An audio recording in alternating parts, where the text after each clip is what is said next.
thing that I try to on Ramadan is to finish the whole Quran. I want this Ramadan to be a time where I feel like I've given it my all. The month of unity, the month of try to do all these good deeds that sometimes throughout the year you're busy, you don't think about, but in Ramadan you try to bring all the goodness. This is all new experiences for me, so I have no idea what Ramadan would be like with a large family. It is a period of time that focus the person's attention on God. My life led me up to college. I met my wife. At the time she wasn't my wife, I saw her, I wanted to talk to her. In the first 5 minutes, I asked her, so what's your religion? Shocked her. She said, Islam. I said, what's Islam? It's such a cleansing and such a rewarding and spiritual feeling and an endeavor to do.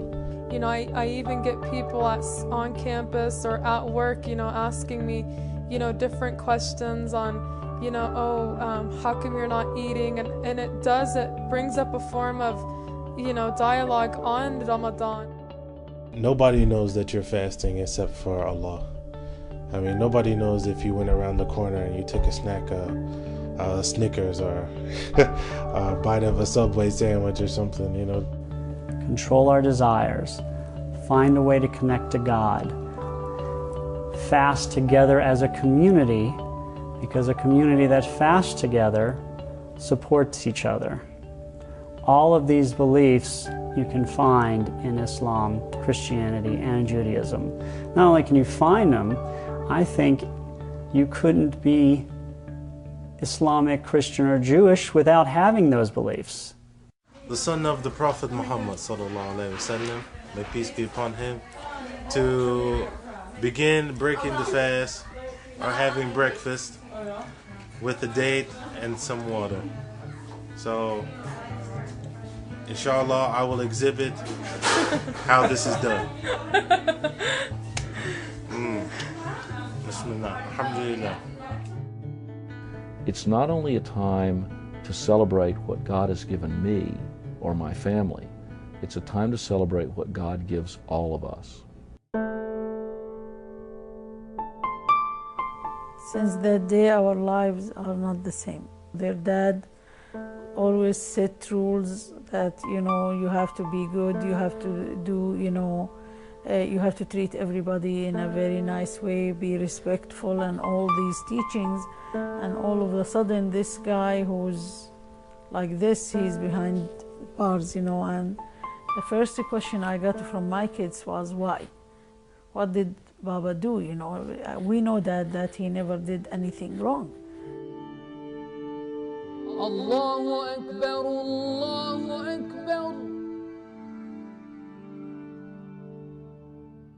Allahu Akbar, Allahu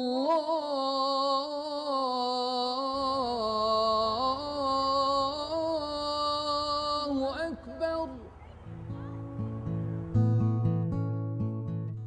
And he's the one who asked me, so what is your religion? And I said, I'm a Muslim. What is Muslim? He said, Muslim is someone whose religion is Islam.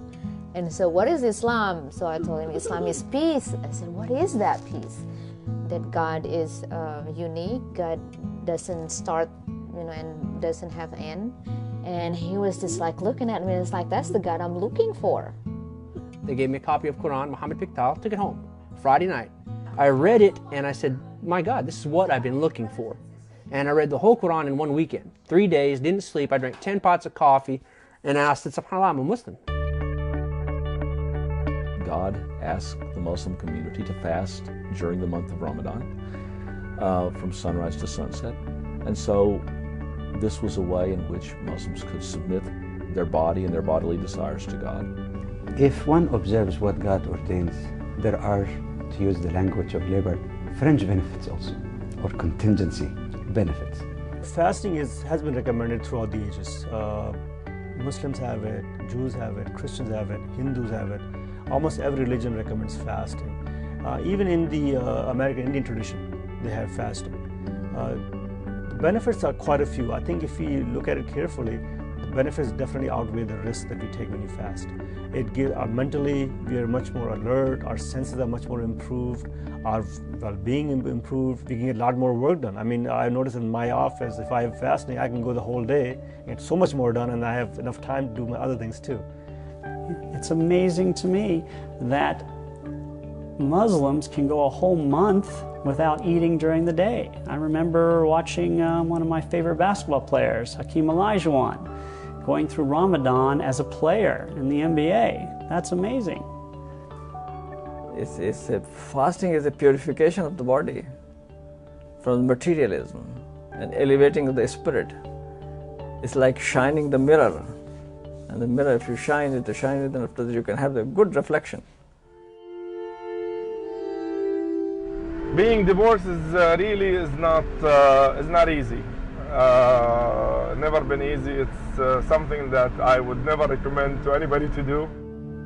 When you go home, you know that your kids are about 5 minutes, 7 minutes away from you, but at the same time, you know, you can't be with them every day. I am the newest addition to the Milvis family, alhamdulillah. The first ever of my breed.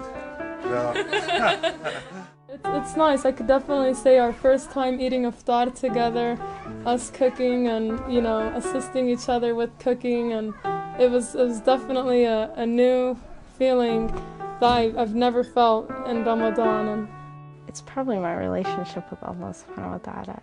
I feel like He's telling me, you're trying so hard. I feel like I have so much energy. I'm just not directing that energy to the one who deserves it the most, you know.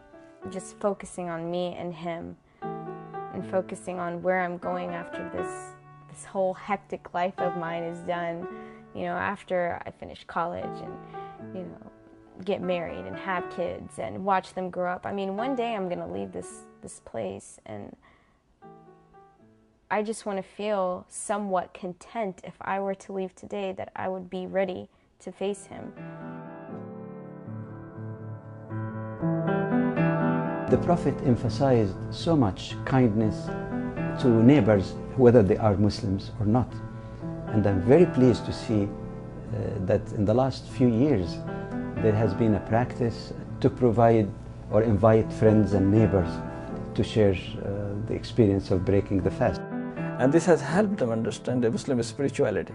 They have not fasted, at least they can eat something with us, so they understand what we have done during the daytime. I'm impressed by the way that mosques invite people of other faiths to come to celebrate the end of each day's fast.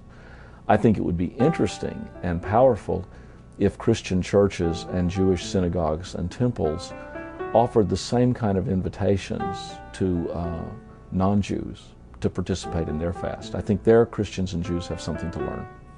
When it comes to religion, there's nothing like America, because it's only really, I think, in America where you see this religious dialogue, where you can see Christians, Muslims, Jews, Buddhists, various religions coming together to discuss issues, and you see it often.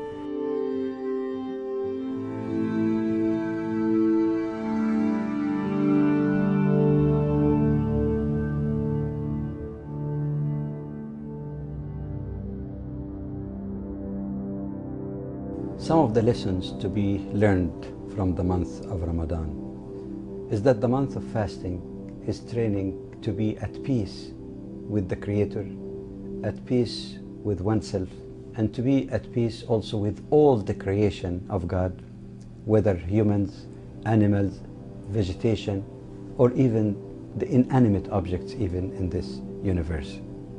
In fact, this is the definition of Islam, and Ramadan is a training to be a true Muslim.